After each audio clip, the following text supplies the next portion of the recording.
Good morning.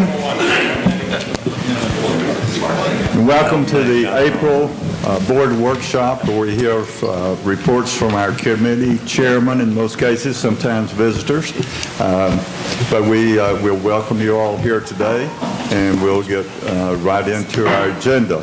The first committee we'll have reporting is ACC. Mr. Miller, good to see you today. Are you ready? Yes, absolutely. Okay, we have two new committee members, both of which I think are going to be an asset to our committee. The last meeting we had, we reviewed and approved 4 houses, 2 of them by John Anthony, one by Terry Smith, and a third one by Walter Hardy. We also had 6 various miscellaneous permits, mostly fences, garage paving extensions and things. One of the things we've encountered that I had not encountered before, I've been on this committee a long time, houses are beginning to fill in the gaps, and a lot of times we find a house that was built properly and someone comes in and builds another house properly, and they conflict with each other, particularly a fence that ends up being down the side of one house that's okay, blocks the other house, and those are the fun things we get to deal with. Thank you. Thank you, Mr. Miller.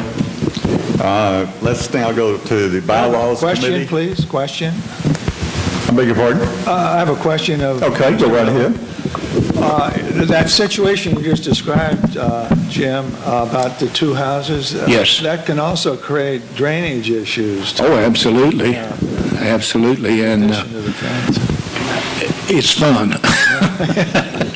No, it's something, it points out the need for some things that we have not been successful in accomplishing. Additional control, if you would, over whose responsibility are some of these drainage problems, and how do we correct those and be fair to everybody involved. And that's, again, part of the challenges that we have. Anything else? No. Thank you. Are we allowed to ask a question? You can ask a question. That'll be fine. Okay, real quick. When is the ACC, I think, which is also code compliant, when they take a look at the situation of block drainage ditches all over our community? We now have a new situation with the Zika virus. Let's get a microphone for you so we can hear you. And state your name, please. My name is Joel Nyman. My question to the ACC is, which I imagine is also in charge of code compliance, when is code compliance and the board going to look at the situation we now have with blocked drainage ditches in front of homes, which with the Zika virus and the continuing West Nile virus with standing water is going to cause a health issue in here? It's been ignored for years. I know it's probably going to be expensive. It's not too expensive, but I figure it's going to be some expense to each homeowner that has one of these situations to clear it up by having it properly fixed. I just wonder when this is going to be addressed before we do have a problem with mosquitoes in here this year. Well, I'm not sure I'm the person that has the authority to answer that, but that is a problem that has been going on for years here. We're spending, not in those specific areas, but generally in flow control of water, somewhere in the neighborhood of $600,000 a year. You know, my contention is, though, if drainage ditches are blocked up, you can create all the nice flow that you want. If the water's not getting there, you're not solving a problem in here. I mean, what one neighbor does will cause flooding in another neighbor's yard. It's a simple fact. Let me comment, please, and I'm not really going to comment. I'm going to ask Daniel. Daniel, I know that the infrastructure had been looking at some of the drainage ditches. Would you comment on the status of what you found out, please? You know, each drainage situation is unique in its own. We know there is some problems out here with the bar ditches, is what you're referencing. Each homeowner is responsible for maintaining the flow in front of their house as far as the bar ditch goes. In some of the older areas out here, you have the bar ditches aren't necessarily to grade, so it doesn't really matter if that homeowner cleans that ditch out completely all the way down the street. There's still going to be areas that are holding water. The only way to get in there and ultimately fix them would be to tear everybody's driveway out and set the entire street to grade. And there's no other option other than, you know, pumping the water out. We do offer mosquito dunks for folks down at the security office. Anybody that does have a standing water problem can come down to the security office and get mosquito dunks to treat their standing water issues. Thank you, Daniel. I appreciate it.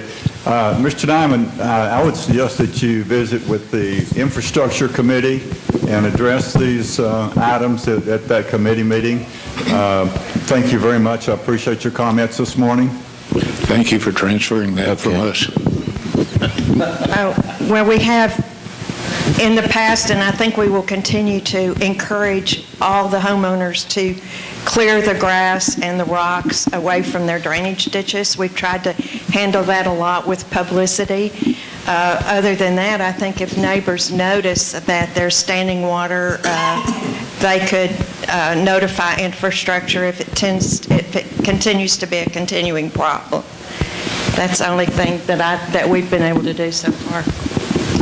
Thank you, Mrs. Burns. It's nice to see you today. Nice to have you back. Mr. President, can I make a comment? Mr. President? Hello. Oh, I'm sorry. Go ahead, Bill. One thing, I know the infrastructure is organized so that they have members of the infrastructure that are assigned certain areas in Pecan. I don't believe that's how ACC is organized. Is that correct? That is correct.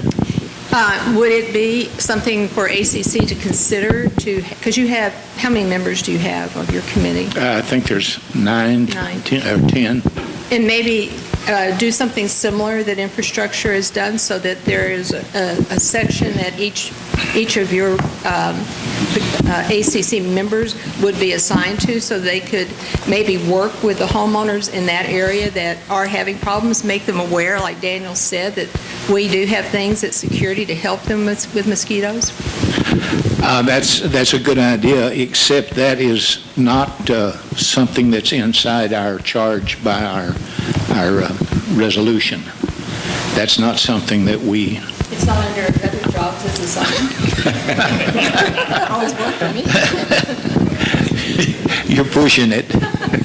No, that is correct, but infrastructure is where that needs to go, and certainly we would be willing to work with or help infrastructure in any way that they would like for us to. I may be speaking out of turn, but I think that would be correct. Mr. President, I have a question too. In this regards, I guess, compliance. I could have my yard, the water flowing fine, but my neighbor has a blockage where the water won't move. Do we have a process in place? I can't go and cut through my neighbor's yard. It's his responsibility. But if neighbors don't want to do that, do we have a compliance process to address that? Yes, we do. They would be given a warning and then a citation. Okay. Mr. Bartholomew, is that actually done? I mean, I know Daniel's talked to many homeowners. Has it brought results? Yes. Well, I noticed that on Ravenswood, the street I live on, there was a program, I guess a year ago or so, where it looked like one of your crews came in with that machine. I don't know whether it was your crews. Maybe for those homes where we have grade problems, but they still have pipes underneath, that something could be done for them by the association, because they actually, at any reasonable cost, cannot fix it themselves. But is there some way that your department, even though it's the owner's responsibility, could help some of these homeowners that don't either have the funds or, a lot of our older residents, to go ahead and get this taken care of for the benefit of the community?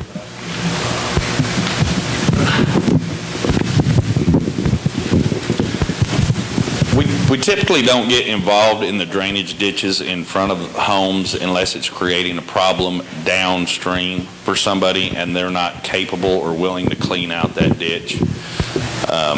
And in that case, we do get in there for a nominal fee and clean out the ditch.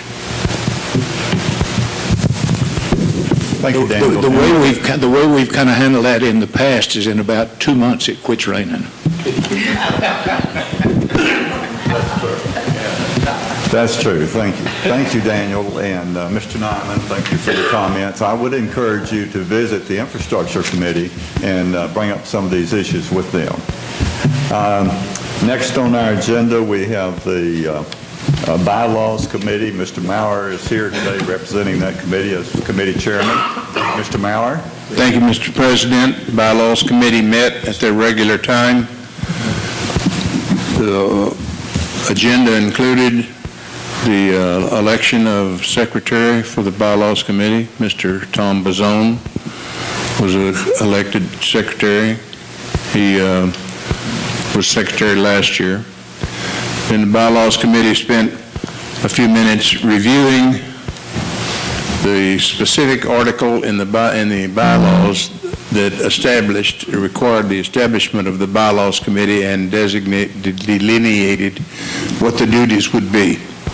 We also reviewed the committee resolution so that we were sure that everybody on the committee was aware of what we are supposed to do. And hopefully that's what we will do. That was all I had. All right. Thank you, Mr. Meyer. Appreciate it. The next committee is LINMO. Mr. Jakely is chairman of that committee. John? We haven't met yet. Just organizing the new committee. All right, sir. Thank you. Finance, Mr. Tom Bazone. Thank you, Mr. President. For the coming year, there will be no changes in the membership of the Finance Committee. All of the former members are returning, including myself. And since there were no AFEs for consideration, we did not meet yesterday as we normally would. That's all I have. All right, sir. Thank you, sir. I appreciate it. It's very unusual for us not to have any AFEs. Well, that's the good news and the bad news. I agree. Okay, the last report we'll have is we've formed an internal audit committee, and Mr. Carnes is working with that committee. I don't know if you have a report yet, Mr. Carnes. No, we haven't met. We'll schedule one soon. All right, sir. Thank you very much. Those are the committees that report directly to the board, and Mr. Bartholomew will address the committees that report to him. Mr. President, long-range plan. Mr. President. Sorry about that. Dan? I'd like to make a report. Please do. Okay. Thank you.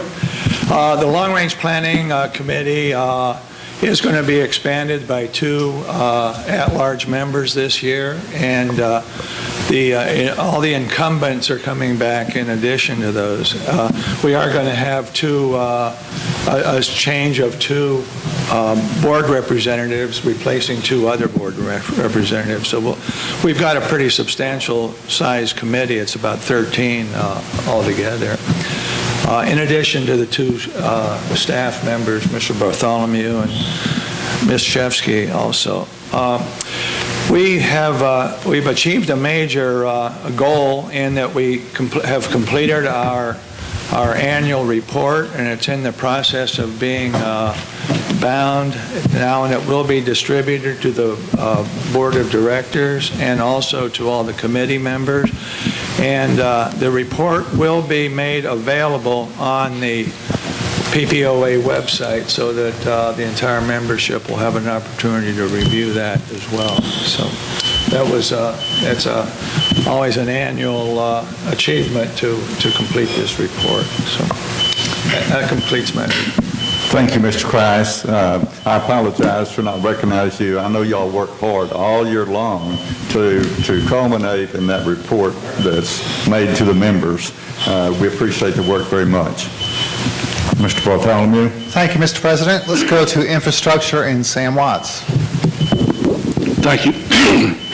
Daniel is in the process of getting an AFE together for the front entrance expansion and Plantation Drive. We were hoping we'd have that AFE to finance so they'd have something to do this month, but Daniel had some hang-ups with the developer, and hopefully he'll get all those problems ironed out with them and have the AFE ready to go to finance sometime next month. The bids have been sent out for the work on the Bontura project and Bell Chase projects. Hope to have those back in time for our meeting next Tuesday and open the bids and discuss. I've asked Daniel to go back on Bell Chase to our engineer and see if possibly instead of pouring the flume on Bell Chase, maybe gunite that, and it might save us some money. I don't know. It may be more expensive. I don't know the price difference in gunite and farming. I know gunite, you can move that several hundred feet without getting a lot of equipment involved. So I think that's an option we need to look at down there, but we'll see what happens there. This next subject I don't really want to talk about. It's 17 Pond. That has been a fiasco from the start. It's going to cause us to look at our contracts with how we deal with contractors on projects in a timely fashion.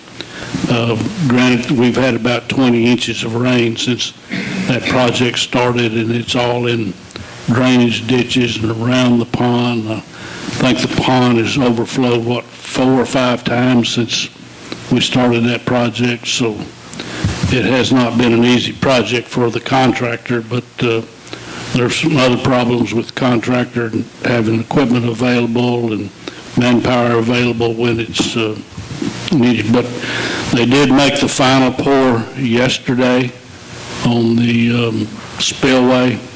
It took a little work from Daniel. Had to go in and put in about, 14, 15 bags of Portland cement into some of that mud and let it solidify so we could even pour cement on top of it. But it's really, it's been frustrating to me, and I know Daniel's been tired of hearing me complain to him, but we're still friends. Sam, I got a report from Mr. Underwood this morning. They are filling up number 17 ponds, so the hole will be open for the weekend. I asked the question this morning, why was the drain closed last night? So, I was hoping that it'd fill up last night, but it's going to be nice. It's just mud is hard to work with, and that's all they've had. I was hoping that on the west side of the pond they'd get all the debris out of there yesterday afternoon before the rains, but they didn't, so there's going to be some more mud before we get that. But it'll when it dries out a little bit, it'll smooth out and get it grassed. It'll look nice. Long Range Planning has asked the infrastructure to put together a subcommittee for third entrance. And this has been talked about. I've been on the infrastructure for about 9 or 10 years, and it was being talked about when I was first on. So we're putting together a subcommittee to look at pros and cons, costs, everything we can to determine if we can get a third entrance out of here. And so we'll be putting together that subcommittee and ask. The subcommittee will consist of a few people from the infrastructure, but mainly people from the community at large who have interest and knowledge of what it's going to take. And this subcommittee will it won't be done in 1 year. It'll be over probably a period of 2 years or more to weigh all the facts and look at all of the options. It's not an easy task, and there's a lot of difficulties with any entrance that we choose to pursue. The infrastructure committee, we will have 12 members on the committee. All of the members are returning. We had 10 with exception of one, but 3 more signed up, so that 1 plus 3 leave us 2 additional, so we'll be up to about 12 members, and that will be okay because the age of the members of our committee, most of us have doctor's appointments at other times, so there's probably not about 9 or 10 at any one member. So that's just the realities of where we are. I would like to discuss, the drainage issues in front of people's houses. And I had the same issue in front of my house when I first moved here. There was standing water, and I got tired of it, couldn't mow it, and I cemented the ditch. And there's a lot of people in this community that have taken it upon themselves to fix their problem. And I would encourage, if you have standing water and plugged culverts, take care. It's your responsibility. And I've harped on this every year I've been on the subcommittee or the committee, that people need to take care of their own responsibilities. And if you have a neighbor that is blocking you, work together. It's community. You got to live with your neighbor. Neighbor's got to live with you, and make sure that water is flowing properly down the ditches. That's all I have. Any comments or questions for Sam? Yes, sir. Dennis. I had a question regarding the main bridge. Okay, go back, please.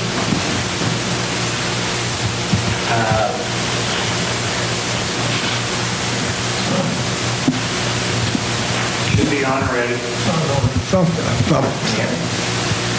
Anyway, I had a question with the main bridge. With all the water flowing under it for the last year or so, does that get inspected at all? Yes, it does. Daniel said every 2 years, and yes, it does. We've had to do, there's a couple times we've had to do some repair around the pillars where we've had erosion. I think most of the erosion has been off of the, what I call the north side, where the water came off the embankment around the bridge. But yes, it's under a regular inspection, and I don't know how much it costs, but it's $2,000 every time they inspect. And we use a retired bridge inspector from TxDOT. And so what we'll do is after the water goes down, we'll send the guys down and have a good look at the bridge. and see if it needs to have any work done. But the inspection was done last year, correct, Daniel? So we're a year away from another inspection. I think after there was a change in the law after the Interstate 35 bridge collapse in, what was that, Minneapolis, St. Paul, and they upped the frequency of bridge inspections.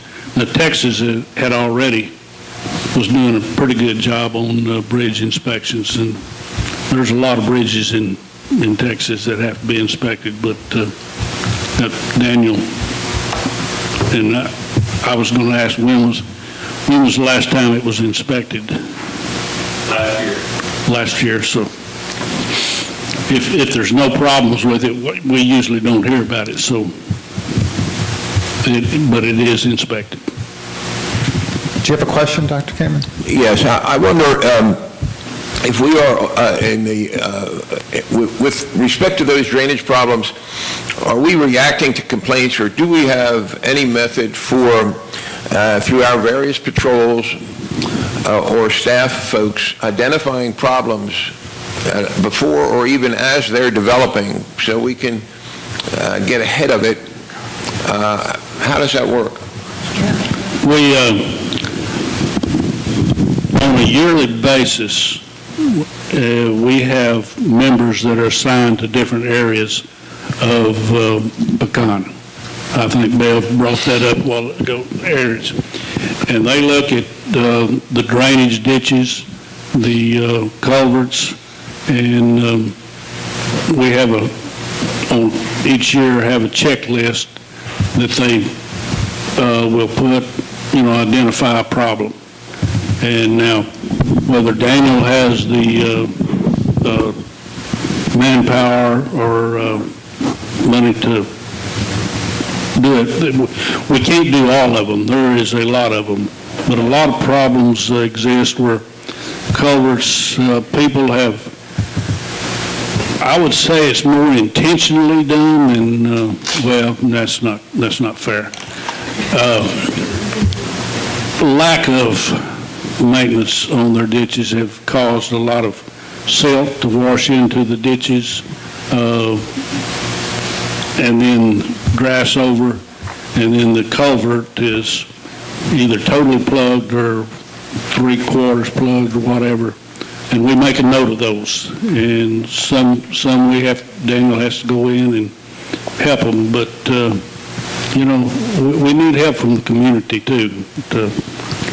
So I think that's a pretty important issue. I would say we ought to pursue that, the way we identify those problems ahead of time. I just make another comment. In my own neighborhood, we have some street damage caused by a contractor, in fact, the trash contractor, who seems to be damaging the pavement and the way he positions his truck. How do we manage that? How can we communicate with the contractor and then repair that in front of an owner's home? I know Daniel has a program to going around, and you'll see a lot of shoulder repair where contractors, and it's not just contractors, it's people driving off the edge of the pavement. And we've tried to encourage people. The other problem with the shoulders is the vegetation growing out onto the pavement. Also, we've had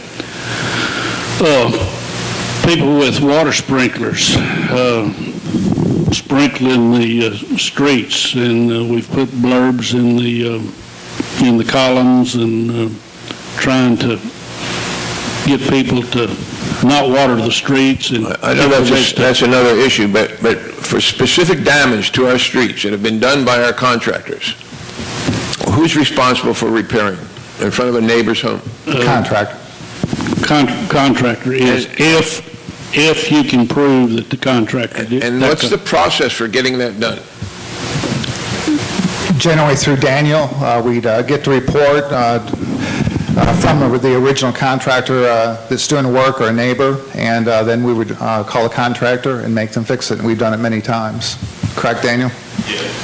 And as far as a trash contractor, we can take care of that. We have a good contact in our office and our call. He's just driving his truck over the edge, and then when he leaves, there's an indentation in the pavement. We can definitely address that. We have a good contact with our trash provider. It's an ongoing problem, and we've had a lot of damage from contractors building houses, and when they leave, the street is heavily damaged on the edges where they've built. So it is a... So the first contact should be to Daniel, and then Daniel will inspect it, and then... Exactly, yes. That's all I have. Mr. President, could I ask a question? Sam, just back to something that infrastructure has been responsible for and continues to be responsible for. You've done a lot of work on our drainage issues. How did they hold up, the ones that you've done the work on? How did they hold up during the recent last rains? Were you happy with them? I was extremely happy. The work that we did up on Hickory Hill, in that area, that drainage has really improved. The others down on Briar, we haven't had a rain to actually activate our additional drainage down on Briarfield, but so far all of that has worked well. So we're getting there. It's taking time. Hopefully this, in conjunction with the 17 pond, the work across Bell Chase, that work, that's going to help that drainage. And then perhaps, after we get that, then go working upstream. We've still got some work up towards Wedgefield, but all of that had to be taken care of one step at a time and work downstream and upstream. We've got some work on down the street where the water came across Wedgefield and then went out onto number 15 Fairway. We've got to do some a little bit of downstream work there now on, help me Dana, what's the name of that street? Right off Bell Chase there? Well, it's past 15 Fairway where it kind of meanders through the homes. Woodlawn? No, it's not Woodlawn. Woodlawn is a separate issue. Woodlawn is one of those flat areas that Daniel and I have looked at it. We can't take the water out onto the airport because there's, 20 culverts through there that we'd go into, and then we'd be overtopping the runways, and so it needs more study and thought, and it's just a flat area. It just backs up. In the same situation over on Monticello and that area, it's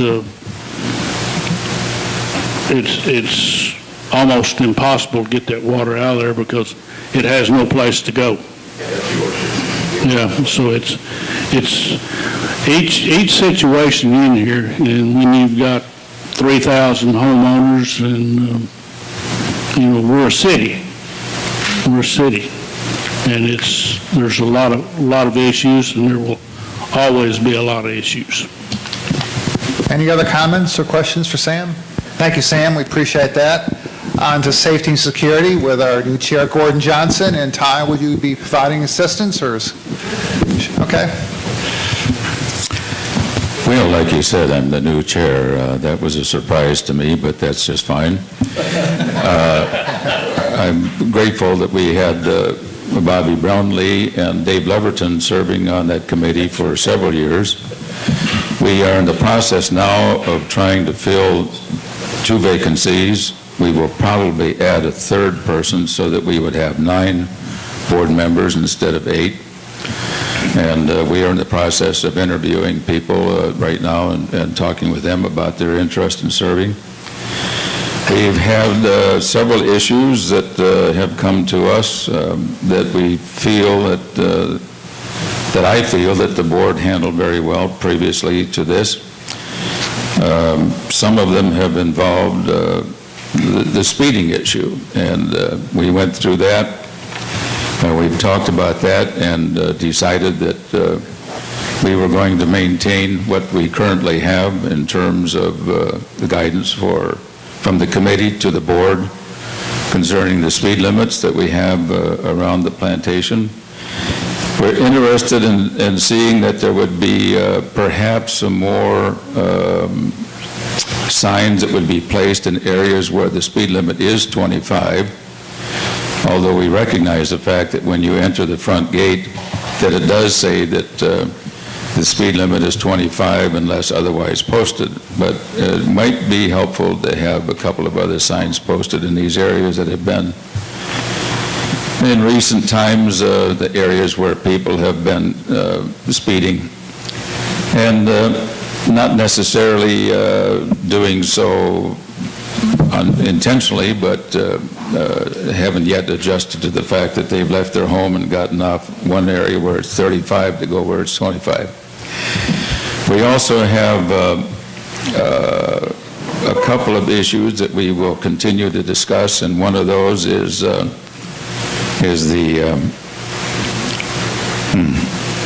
help me, is the gates, the security at the gates.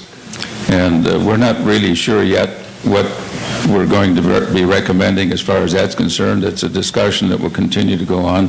Bob Zimsky, by the way, is serving with me as co-chair, although he refuses to adopt that title. But he will be conducting the meetings and chairing the meetings when I happen to be gone for the summer. I was gone last month for officiating at a wedding for a granddaughter in Hawaii. I will be gone this month in May, early part of May, for a graduation for a grandson in South Carolina. So Bob's got his hands full.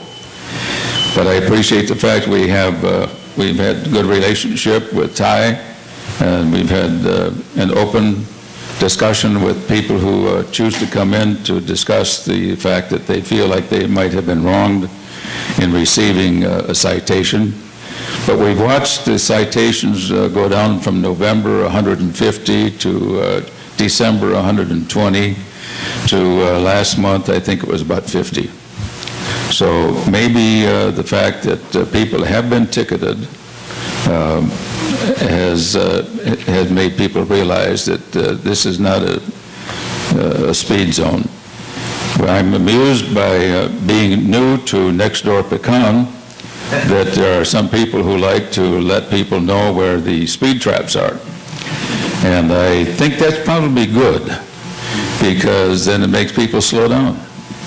So whoever is doing that, keep it up, because I appreciate that. So they may think they're helping someone, but they're helping all of us when they do that. So let's slow down. Okay? That's all I have from the committee. We will let you know through Mary Smith who the new members will be, so you would be advised within the next few days. Thank you. Thank you, Gordon. Todd, do you have anything to add to that? Just to cover our safety and security meeting, we met on April 13th. We had 7 disputes. All of them were upheld, and we talked about some issues concerning when summer patrols, when the school kids get out. We're also going to continue the Hood County Sheriff's Department working off duty and doing their summer patrols. It's been very effective here. We had a major crash on Monticello that we talked about and what was the cause of that, and we're doing what we need to do to maintain the speeds. And there's going to be some people when that are going to speed anyway, and we're going to do everything we can to catch them and slow them down. And I think we're on the right way to, doing the right thing to slow people down. And it appears to, by the numbers, the way the tickets that we're writing go down and down and down, it really appears that's what's happening. And I talk to the guys every day, and they said, well, we're just not, we can't catch anybody driving fast, and that's a good sign. That's really what we want. We don't want a lot of tickets. We want people to slow down. A couple of the highlights that we had happen in March, we had, I guess because of the weather, we had several reports of the sheriff department contacting us for alarms going off, 3 or 4 of them, and we get there and their front door would be open, the garage door would be open, and it's caused by malfunctions from alarms. There was no intrusions or anything like that. We had, on the 17th, we had some vandals that toilet papered and put Vaseline all over the door handles at the PAC Center, put some vulgar language written out on that, and we have video of them, and we're working on identifying who they are. And on the last day of the month, we actually had a situation where a dog attacked somebody walking their dog, and the Hood County Animal Control responded and took control of that dog. So actually that's in the hands of law enforcement. So that's actually the best way that could be handled, because law enforcement took possession of that dog, where we can't do that. So, and those are the major things that happened in March. Thank you, Ty and Gordon. Any questions? Gordon, go ahead. Pardon my senior moment, if you would. Night Watch, Dave Leverton chaired that and sponsored that committee that was meeting. People would be riding around at all hours of the night trying to see what was happening around the plantation. That has stopped because David couldn't find anyone that would be willing to take the responsibility for coordinating that. We will try to resurrect that, and I will, again, as the chair of the committee, report to you what success we might have with that. We have several people who are vitally interested in safety and security in the plantation that would be joining our committee, so we will see if we can have someone from that group that would be willing to do that. Can I, since Ty raised the issue of the Monticello accident, I know Mr. Nyman has some suggestions, but I wonder if your committee could take a look at a variety of signs to not only keep the speed down, but also make it safer here. And for example, on the Monticello incident, there are no signs, none of those yellow signs with the swoosh on it indicating a sharp curb up. And so I know we're not traffic engineers, but there are areas, especially on Westover, where there are sharp curves. I wonder if the committee could take a look at those curve areas and put some of those yellow signs up to indicate those curves are coming up. I don't know the answer to that question right now, but like you say, it would take someone who is a qualified traffic engineer to research that for us. We'll see if what we can find to do something of that nature. Like you say, there's a couple of areas that there are some really sharp curves, and my wife calls coming to the clubhouse from our home on Westover slaloming to get here. But I mean, if people realize that there's a speed limit that they ought to maintain, they shouldn't have any problem coming around those curves. If they live here long enough, that becomes just a matter of a daily routine. But again, we will take a look at that. I appreciate your comment. Michael, I have a question. Ty, are we still running that extra portion of security patrol that we were earlier? Yes, we are. Okay. And I think there's a question back there. Mr. Nyman, you got a question? Yeah, I got 2 questions, Ty. Number one, how many security patrols for traffic enforcement and naturally their presence on the streets do we have at during any given 8-hour shift or 8-hour time? Up to 2, sometimes 3. Up to 2. What was it before we added the extra security patrol then? So at least now we've got 2 and sometimes 3. Does this also hold true at night, after dark? Okay. Now, on the extra summer sheriff's deputies that we hire off duty, since they work for us, are they authorized to give tickets or enforce our traffic laws? They're here for law enforcement only. Would we not maybe be spending our money better by hiring our own people, by hiring at least one extra patrol and using them to control some of this? I mean, as you mentioned that, we don't have a whole lot of crime in here. I mean, you know, we had the alarm problem, et cetera. We have a little more mischief. I don't think we have real crime. I think we have more, mischief of the teenagers that are in here that are violating the 11 o'clock curfew, et cetera. But that could also be controlled by the presence of our own security patrol. It's just presence. It's not like, they see a thing with lights, and whether it says security or sheriff's department probably is not going to make a whole lot of difference. But it would give us some nighttime traffic enforcement that we don't have now. I've noticed that speeding in here increases after dark. Well, I don't know. You can't see anything. You can't see better than you do during the day, but I think there's an assumption on people's parts that, well, they're not going to have a speed trap and they're not going to be patrolling this area. So, I mean, I know I can sit out and have my evening little sip and on my front porch, and they just go whizzing by my house, 45, 50 miles an hour. So that's my question. I mean, has this been studied as to the difference in cost, or would we be more cost effective using our own people? I think that's something the committee could discuss at their next meeting. Thank you, Mr. Nyman. Any other questions for safety and security? Let's move on to Brenda Palmer, Sports and Rec and Entertainment. Thank you. Happy new fiscal year. New year for the committees. Sports and Rec, archery and air gun. Water from the recent rains came into the facility but did not cause any damage, and they're in the process of cleaning it all up and checking everything out, so that's good. The association is working with the Girl Scouts, Pecan's Girl Scout group, on an archery demonstration in May after the air rifle tournament at the range. Pickleball. The newly formed Pickleball Association participated in the recent garage sale selling Sloppy Joes at the Air Park Pavilion. They did really well, and all funds that they raised will benefit future plans for outdoor pickleball courts and promote the fastest growing sport in the country. Again, I say, they've got room for one more, so if anybody is interested in learning about pickleball, they have special times for new people. Senior softball. Well, senior softball continues and is very well attended. My husband took a nosedive the other day, so he keeps saying this is a young man's sport, but I think it's fun for everybody. The season continues into early summer. If you're interested in playing, just show up on Monday mornings at 9 a.m. The Birding Center.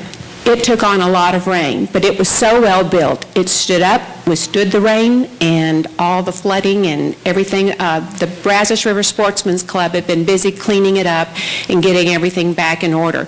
If you would like to donate any bird seed, just get in touch with Bert Brogdon or any one of the Brazos River Sportsman's members. They wear hats like this. So, okay. All right, Nature Trail. Well, the rising waters once again washed out our trail, but once everything dries out, our hard-working grounds crew will make every effort they can to clean things up and make it available again for walkers. Community gardens, the plans continue, and they will be ready for a member review in the next fiscal year, probably around November. PAC, summer schedule is set and copies are available at the PAC. Be sure to stop by and pick one up so that you can plan your children or grandchildren's activities for the summer. A Windows 10 class is being held this Saturday, April the 30th at the PAC. This is the new version that has everyone pulling their hair out, and we've got our very own local computer whiz who's going to be able to help us with that. So call the PAC and sign up now. It's really, we've got a 2-page list going right now. The May 24th primary runoff elections will be held at the PAC gym. Therefore, the gym will be closed all that day. Mark your calendars, pickleballers. May 27th is the last day of school, and things will really be popping in Pecan at the PAC in general, for the summer break begins. For those that are interested, summer hours for the pools are May through August. PAC pool hours are 6:30 a.m. to 8:30 p.m. And May through August, beginning on Memorial Day, the club pool hours are 9:30 a.m. to 8 p.m. And that's everything for Sports and Rec. So now, can I go ahead and do entertainment? Absolutely. Thank you. Entertainment. Pecan's got talent, and this year I've seen some of the talent really, really good. So y'all mark your calendars, May the 6th, that's coming up in the Clubhouse Ballroom. Doors open at 7 and the show starts at 7:30. Reservations are recommended. A special Tex-Mex buffet opens at 5, so plan on making it a date night. Monty Lewis and Barbara Wilson have been very busy preparing what will prove to be the best show ever. The Unique Car Show has been scheduled earlier this year due to the heat here in Texas. It'll be May the 21st, and I've been told we currently have 40 cars signed up to participate. If you would like to share your unique car with the rest of Pecan, please contact Ron Bernier. Again, check out your columns for all details of upcoming events. That's it. Thank you, Brenda. And if you look, when you get your May columns, the cover happens to be Mr. Jim Miller's car. So we showcased his car, and you can come see it that day. So any comments or questions, Mr. Kamen? Yeah, I just want to comment that the Fitness Center Subcommittee will make a report to the board conference meeting next week on its progress. Thank you. Mr. Bartholomew? Yes. Could I have an update of the new hiking trail behind us? When will it open? Daniel, we a couple weeks out from the new trail? Yeah, the weather put us behind a little bit, but I anticipate it opening up next month. Thank you. That's good news. Thank you, Daniel. Any other questions, comments for Brenda, Joe Hartman, and the Marina? Excuse me. It's been an interesting summer or spring. I've moved here. We had 2 years of drought. Now we've had 2 years of flooding. During the drought years, we started to work on being able to go with low water. So we started the project of the floating dock extension. And Daniel has now submitted out 4 bids for people to come back. Have we had any response?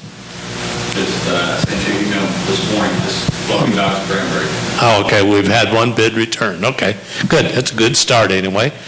Some of the things going, this is the busy time at the marina.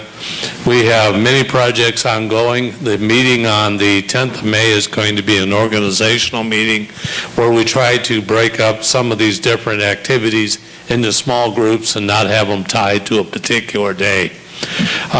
Some of these activities are taking care of the flower garden on the normal maintenance, mulching, etc. The power washing of the docks, that's an ongoing yearly project. The spiders are still alive and well. I was there yesterday and definitely had a fun time with them. We're planning on weed eating the ditch and around the boats and stuff to keep the grass down, and that also is a project for the committee and the staff. We've had a very excellent cooperation with the staff on the remodeling of the store. If you haven't been there, I would suggest you go look. We're really proud of it. We've done as much as we can. We're working on the bathrooms next. That's a challenge. We can't make them any bigger due to the structure of the store itself, but we are going to paint them and make them look a little better. And the upcoming columns, the 1 May issue, you will see hopefully a boat and stuff on there that has been put up for bid to tell us if you want it or we take it out. Well, the boat's gone, so that's a good thing. The trailers and other trash that we have pictures of, if you know somebody that knows who owns the trailer, that would be nice. We'd be happy for them to move it out, or we'll take care of it for them through Daniel's hardworking crew. That's it for the marina at this time. Any other comments or questions for Joe? Thank you, Joe. Yeah, I do. Go ahead. Yes, sir. One of the things that I note as I drive by there is that there's a cyclone fence surrounding the property. Is there any, or have you ever thought about putting any kind of obscuring shrubbery along that fence to improve the appearance? Thank you. You just reminded me of one of our projects that's growing in my backyard. Three of us have started oleander bushes to plant along the fence, and they have now reached about a 2-inch height level. We want them to grow a little bit more. We want to beautify the area. They're a tough plant. If you have a better idea for a plant, please let us know. It's just the one that we came up with that after a couple of years is pretty much Texas heat resistant. But that's one of the spring plants, is to get these big enough to plant. And we've got the areas. If you look along the fence, you'll see some white flags. That's our proposed plant locations. So we are working toward that. One of the things that we've got to work with Daniel on is the establishment of a watering system, because I really can't see my committee members hauling 5-gallon cans of water out to the road there to be able to water these plants regularly. So we have to come up with a better way. Thank you, Joe. Any other comments or questions? Mike Brown and golf. I don't think it's working. Here, we'll give you this one. Solve that problem. Good morning. Just a few items from the golf committee this month. You're going to see a change in the 4 tees beginning next month. We will no longer allow for no fifth person on your golf request reservations. We've calculated out that we can get anywhere from 5 to 8 additional groups of 4 out on the golf course if we stop allowing for the no fifth player. We think that's really important at this time. We think at this time that we're probably going to run 45,000 tee times through here this year, individual tee times, which is a significant increase over last year. A lot of that has to do with the weather, but we want as many people to play as can play, and this is one way to accomplish that. The other thing, you'll see a DCR shortly for a change in the rules. A year and a half or so ago, I came to you and we instituted a 1-hour cancellation policy for 4 tees.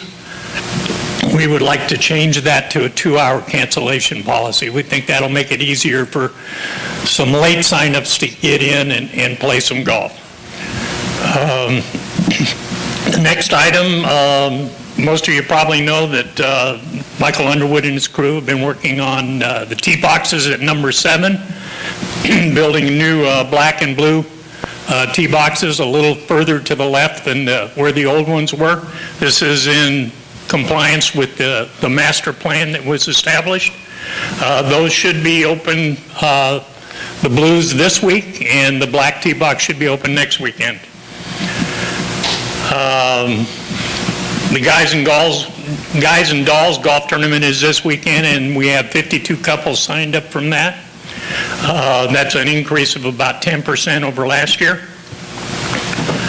And the last item is, like a lot of the other committee members, we're requesting 2 additional positions on the golf committee, and that would bring our total to 10. And we hope you'll approve that. Thank you, Mike. Any comments or questions? Just a question. We talked about the status of the number 17 pond. When do you plan to open the hole? My understanding is cleanup is taking place today, which will allow that hole to be open this week. I know it will be open at least by the weekend. Okay, thank you. Question, Mike. Do you know anything about the status of the new 4 Tees mobile app? I know Bobby's still working with the 4 Tees folks on that. And I guess we'll just have to get with Bobby and see if we can't push that along a little quicker. Oh, yeah, one more too. The new patio, what's the status of that? 2 weeks ago, the vendors like Charter and those folks came out and moved their lines. And what we're waiting for now, and I believe Bobby's working with Daniel on getting concrete bids. So that's where we're at right now with that. Okay, thank you. Any other comments? I have a question of Mike. On the change to 4 tees, so normally if we only have 4 people playing, then will a fifth player be able to be added to our group? And will who will make that decision? How will that work? Well, when you put in there for your group, there are 5 positions established there right now. In past, you would select no 5th person. That won't be available to you anymore, and that 5th spot will remain blank, and somebody can just go in and sign up with you. People can also call down to the pro shop like they always did and ask for an available tee time as a single, and the pro shop staff might just put them in with you. How are you going to communicate this to the golfers? There's an email blast going out this week. Thank you. Oh, one more question for you. How are we doing with our squaw program? About a month ago, we purchased the 3rd group of 1,000, and my understanding it's going along just as well as the previous 2. So we can probably look at in a couple months of getting a 4th one. Okay. Any other comments or questions for golf? Thank you, Mr. Brown. Let's move on to Connie and Dennis with a membership report. Good morning, Michael. Connie and I have been pretty busy with the new membership committee. This report's basically going to cover the last 4 months. We are averaging approximately 20 new members at our meetings each month. In April, the club built out 2,991 units, so we are just approaching 3,000 units. In the past 4 months, we've had 52 existing home purchases, 11 new homes, 5 lots, 9 rentals, and 2 condos. We have increased the number of committee members to 17 this year. We definitely need the help because with people on vacations and commitments, we're finding that to try to get 4 or 5 people at our bi-monthly meetings, this will certainly help. I'd also like to thank Mr. Ward and Mr. Cote for coming to the orientation meetings and speaking on behalf of Pecan Plantation. I know all of the new attendees really appreciate that. And last but not least, I'd just like to acknowledge Sally Baker, who is here, one of our former members. We certainly miss her, and and we're glad that you're back. We'd like to echo that. Welcome back to Thane and Sally Baker. Good to see you. And thank you very much for that membership report. Any comments? Dan, go ahead. Question, Dennis, do you have either tennis or pickleball representatives show up to your meetings? We do have tennis. We have yet to have pickleball. Maybe we don't need it with Brenda's promotion. But the only thing is well, a couple of things, really. It's probably time to think about redoing the video. There are some things that need to be taken out. There's some things that need to be added, one of which would be pickleball. And we welcome, Walk into the mic, please. We welcome anybody to our meetings who would like to speak about, various organizations. Our problem is we try to limit them to about 2 minutes, and sometimes people tend to get wordy. We try to get people in and out of these meetings within an hour. So if we can think about updating the video to include a lot of these new things that are happening here at Pecan, I think it would help a lot. So we'll just keep that in mind, hopefully, for down the road. Okay, thank you. A quick question I might ask is, we're at 2,991 members. Have we thought about doing any kind of a celebration or recognition when we get to 3,000 member mark? That might be a fun thing to do, get some publicity, recognize some people, and at the 3,000 membership, some new things happen in terms of where the monies go. So I think it would be worthwhile to maybe take a look at whoever that lucky 3,000th member is to maybe do something fun that day with it. Good idea. That is a good idea. Committee chairs, we have the volunteer recognition luncheon coming up on May 12th, so please, if we can get a count to Mary, that's the time we take a moment each year to recognize the hard work of all of our volunteers, which we appreciate so much. So thank you to our committee chairs and all of our volunteers. And Mr. Chairman, I believe that concludes our committee reports for this month. Mr. Bartholomew, a couple of quick questions, please. We didn't get an airport update. Is there anything exciting going on down there from any of our pilots? No, I believe everything is status quo. I don't think there's anything that's changed. What's our wildlife status? The deer finished? The deer call finished at 280 this year. Okay, thank you. You know, Doug, I think Crumrine has stepped down as chair, and now Ray Lewis will be chair of airport. Okay, any additional comments or questions?